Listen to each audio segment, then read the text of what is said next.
I'm Matt, and today we're going to talk about the Vendro 560 tedder from KRONE. Brian, let's talk a little bit about what features might be important to a customer on this style of tedder.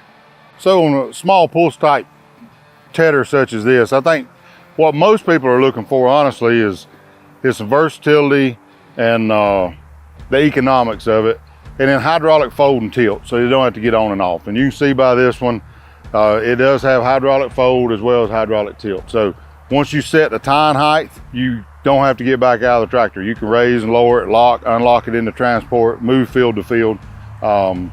Pretty much set it and you're good to go as long as you don't change tractors, you know, the drawbar height. So I'd say those are the main things.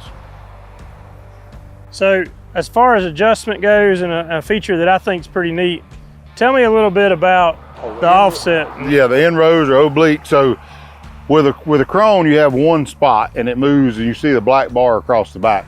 So it turns all four of the wheels. So basically, if you want to do fence rows or field edges, if you offset this, it will turn those wheels 30 degrees, 20 degrees, I don't remember exactly, but it'll actually dog track this machine. So it won't throw straight behind you, it'll throw in.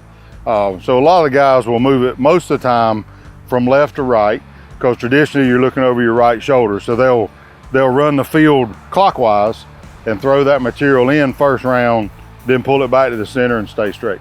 That way you're not throwing out into hedgerows or through your fence, across the ditch, whatever it is. So you want all the material you've mowed to be able to go in a bale. So whatever you've got to do to keep it in that field where you can get it raked, and this is just another, pretty good little asset that helps do that.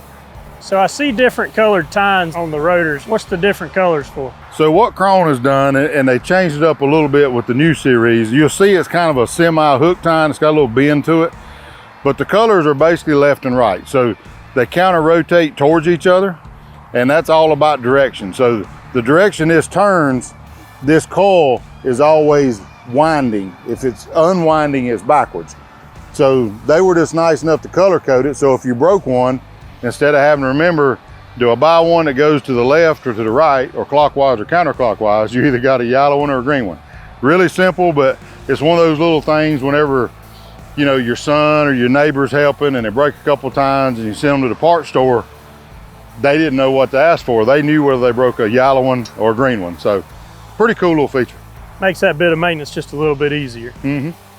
What different widths do they come in, or is this pretty standard? So most of your 4 baskets are fairly standard. And what changes in the industry with different brands is the size of the rotor, right?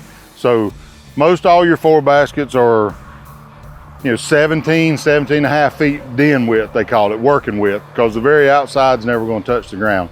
Then you go to 6, 8, and 10s. Then they start making different size rotors. But for most producers that are not doing real high production, the 4 basket seems to be the favorite. Depending on their mower setup, they're usually getting at least 2, sometimes up to 3 swaths at a time.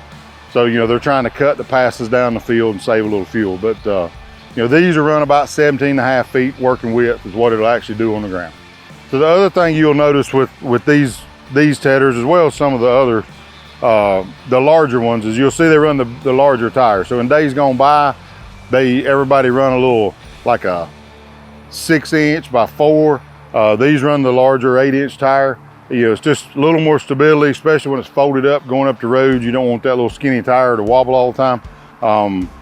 Just gives it a little more stance on the ground, keeps it from bouncing quite as bad. You can let the air pressure down a little, holds on the hillside. So, but you will notice that from brand to brand, you'll see different size tires.